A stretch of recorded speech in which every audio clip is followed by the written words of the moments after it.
σκοτάδια είναι αυτοί που φυλάσσουν το φως, και μακριά του εχθρού μας τα μάτια αυτοί προφυλάσσουν Ελλήνων το βιός. Τι κι αν είναι ο άνεμος κόντρα και τριγύρω προδότες πολλοί, θα θεργεύει της πίστης η φλόγα όσο του η νύχτα να μοιάζει αυγή.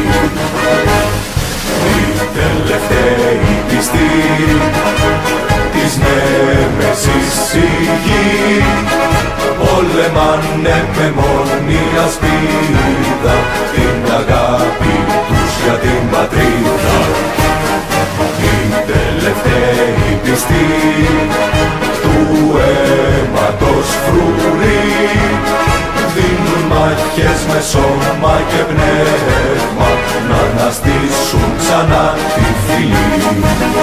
Κι όταν θα έρθει εκείνη η μέρα που η νίκη θα στράψει λαμπρή, θα είναι αυτοί που με δάδες στα χέρια της κάθαρσης θα έχουν την αποστολή.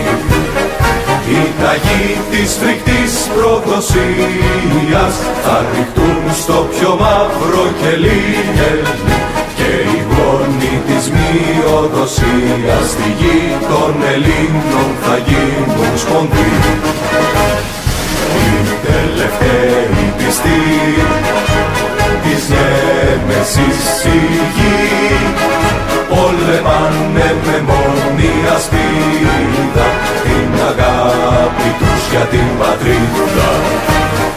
Οι τελευταίοι πιστοί του αίματος φρουροί δίνουν μάχες με σώμα και πνεύμα να αναστήσουν ξανά τη φυλή.